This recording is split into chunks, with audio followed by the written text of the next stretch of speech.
آج پھر بڑا ہیپننگز والا دن ہے اور آپ نے دیکھا ہوگا کہ ایک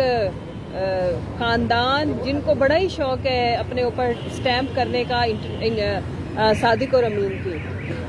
اور جب مقامی عدالتوں کو کسی نہ کسی طرح اپنے کیسز تو انہوں نے ٹھپ کرا لیے، کیونکہ بہت ساری ویڈیوز آڈیوز ماشاءاللہ موجود ہے، پورا ایک خزانہ.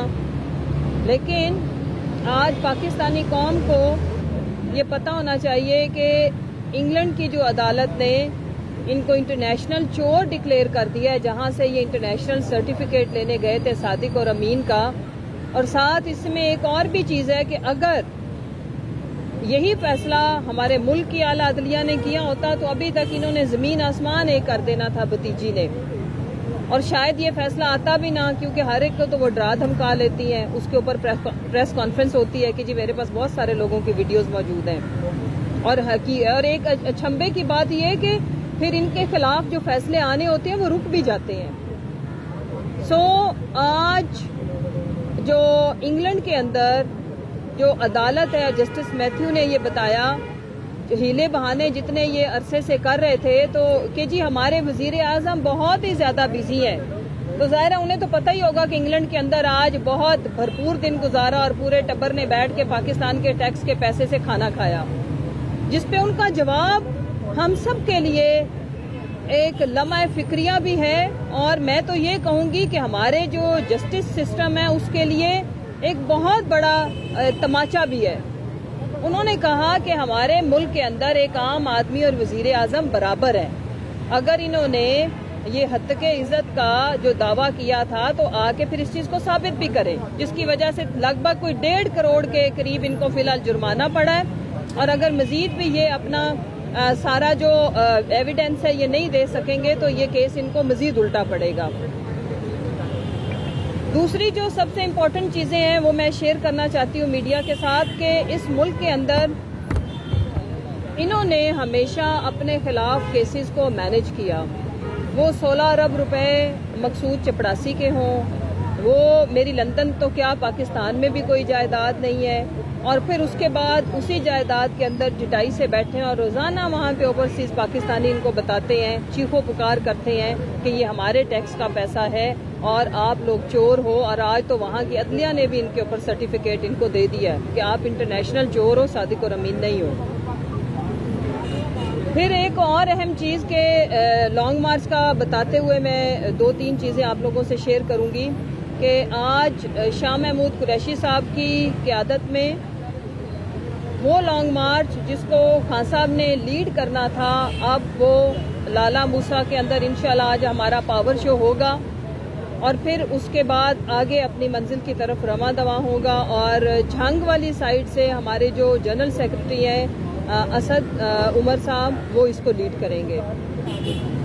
پاکستانی عوام کی میں شکر گزار ہوں کہ انہوں نے ان چوروں، ان خفیہ طاقتوں، ان ڈاکوؤں اور ان لٹیروں کو بتا دیا ہے کہ پاکستانی قوم جاگ اٹھی ہے، غیرت مند ہے، وہ کسی سے بھی نہیں ڈرنے والی. آپ جتنا مرضی ظلم آزما لو، لیکن وہ اپنے حق کے لیے، اس ملک میں رول آف لا کے لیے، اس ملک میں کانسٹیٹیوشن کی بحالی کے لیے اور جمہوریت کی بحالی کے لیے اپنا حصہ ڈالیں گے، کیونکہ عوام کو عمران خان صاحب نے جگا دیا ہے. اور جاگی ہوئی عوام کو میں نے تو دنیا کی کوئی تاریخ اس چیز کی گواہی نہیں دیتی کہ اگر لوگوں میں شعور آیا ہو تو وہ کسی کی طاقت کے استعمال سے لوگ اپنے شعور کو یہ پوز کریں کہ جی اب ہمیں کچھ پتہ نہیں ہے. پھر ایک اور بڑی اہم چیز ہے کہ ہم منڈے والے دن صبح پورے صوبائی جو ہمارے دارالخلافہ ہیں وہاں پہ بھی اور اسلام آباد میں بھی ہمارے تمام M P As and M N As, ہم لوگ سپریم کورٹ رجسٹری، جیسے لاہور ہے تو وہاں پہ ہم لاہور سپریم کورٹ رجسٹری جائیں گے صبح 10 بجے، اور وہاں پہ تمام الیکٹیبلز اور جو ہمارے آنریبل جتنے بھی باقی جیسے پنجاب کے اندر ہم لوگ جائیں گے لاہور رجسٹری، پشاور کے اندر پرویز خٹک صاحب کی سربراہی میں، اسی طرح اسلام آباد کے اندر ہمارے جو اعظم سواتی صاحب ہیں ان کی سربراہی میں. 4 سوال ہم کرتے رہیں گے اپنی اعلیٰ عدلیہ سے، اور اس کی اپیل ہم ہر دن ان کو یاد دلاتے رہیں گے، اور عوام بھی یہ سوال اٹھا رہی ہے جو پلیٹ فارم ان کو میسر ہیں، ایک لانگ مارچ میں اپنی شمولیت کی شکل میں، دوسرا سوشل میڈیا کی شکل میں، کہ پاکستان کے اندر جو رجیم چینج آپریشن سے، سائفر سے یہ کہانی شروع ہوئی اور آج کے دن تک اس کا اینڈ ریزلٹ یہ نکلا کہ پاکستان کے سب سے بڑے پاپولر لیڈر کے اوپر اٹیک ہوتا ہے، ان کی جان لینے کی کوشش کی جاتی ہے، اور آج کے دن تک اس ملک کا سب سے پاپولر اور سب سے طاقتور leader in terms of vote bank, اور اگر جمہوریت ہے تو 4 صوبوں میں حکومت رکھنے والا لیڈر، سینٹر میں جس کی سب سے زیادہ سیٹس ہیں، وہ اپنی ایف آئی آر درج نہیں کرا سکے۔ تو یہ اس ملک میں اس طرح تو بنانا ریپبلک میں بھی نہیں ہوتا۔ ہم ایٹمی طاقت، ہماری دنیا کی تیسری چوتھی بڑی فوج، ہمارے ملک میں عدلیہ کے اوپر جو ہماری کاسٹ آتی ہے اس میں ہم ٹاپ 10 میں آتے ہیں، اور جو جسٹس کی فراہمی ہے اس میں یہ انٹرنیشنل رینکنگ ہے، اس میں ہم تقریباً ماشاءاللہ 100 میرا خیال ہے کہ لوئسٹ کیٹیگری پہ 179 پہ میرا خیال ہے کھڑے ہیں۔ لہذا میں یہ چاہتی ہوں، اور ہماری پوری جو پارٹی ہے، ہمارے ورکرز ہیں، پاکستان کی عوام یہ چاہتی ہے کہ ہر انسان کو انصاف کی فراہمی کی جائے، اور کچھ کیسز ایسے ہوتے ہیں جو سمبولیکل حیثیت رکھتے ہیں، اور اس کے اندر جب آپ اس طرح کی حرکتیں کرتے ہیں تو آپ کا نظام کے پورے کا پورا پول کھل جاتا ہے، اور وہ آپ اپنے آپ کو انٹرنیشنل کمیونٹی اور اپنی پبلک کے آگے اس نظام نے اپنے آپ کو خود ننگا کر دیا ہے، بالکل اسی طرح جیسے انہوں نے ڈاکٹر شہباز گل کے کپڑے اتارے، جیسے انہوں نے اعظم سواتی صاحب کی چادر اور 4 دیواری اور ان کی گھر کی عورتوں کا تقدس پامال کیا، جس طرح انہوں نے ارشد شریف جیسے محب وطن پاکستانی صحافی کو شہید کیا گیا، اور اگر ان کو نہیں پتا تو اگر ہمارے ملک کا تو انٹیلیجنس نیٹ ورک پوری دنیا میں مانا جاتا ہے، ابھی تک سب سے رونگٹے کھڑے کر دینے والی ان کی شہادت سے بھی زیادہ گھناؤنی چیز کہ جو وہاں کی کینیا کی جو پوسٹ مارٹم رپورٹ ہے وہ کیا کہہ رہی ہے، اور ہمارے ملک کے اندر بعد میں ایک نیوز چینل سے بریک کی جانے والی جو رپورٹ تھی، کیا آپ ڈرانا چاہتے ہیں لوگوں کو؟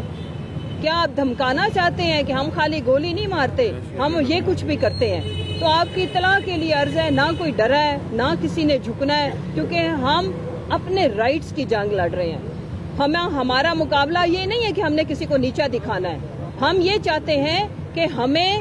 انسانی بنیادی حقوق جو پوری دنیا میں جہاں جنگل کا قانون ہے وہاں بھی جو حقوق میسر ہیں ہمیں یہاں پہ میسر نہیں ہے۔ یہ حقوق کی جنگ ہے، اور اپنے حقوق سے اب 22 کروڑ عوام دستبردار ہونے والی ہرگز نہیں ہے۔ اس کے ساتھ ہم جا کے جو سپریم کورٹ کی میں بات کر رہی تھی رجسٹری کی، وہاں پہ پھر ہم اعظم سواتی صاحب کے اور ان کی بیگم کے انصاف کے لیے ہم جھولی پھیلائیں گے، بیٹھیں گے ہم وہاں پہ، آہو بکا کریں گے ہم۔ اس کے بعد میں یہ چاہتی ہوں کہ ہمارے ملک میں اب یہ جو کھیل ہے، یہ جو شطرنج ہے، یہ جو ڈرائنگ رومز کے اندر کھیل کھیلا جاتا ہے جس میں 22 کروڑ عوام کی زندگیاں ملوث ہیں، اس میں ان لوگوں کی زندگیاں ملوث ہیں جن سے لوگ اٹیچڈ ہیں، جن سے لوگ پیار کرتے ہیں، وہ کسی نہ کسی شکل میں، وہ کوئی صحافی ہو، وہ کوئی پولیٹیکل لیڈر ہو، اور اس ملک کے سب سے بڑے پولیٹیکل لیڈر جو کہ انٹرنیشنل حیثیت رکھتے ہیں ان کے اوپر اتنا گھناؤنا، یہ پورے ملک کی عزت اور تکریم کی بات تھی، یہ خالی رول آف لا کی بات نہیں تھی، اس میں ہمارے پورے ملک کی بے عزتی ہوئی ہے، ہر ادارے کی بے عزتی ہوئی ہے۔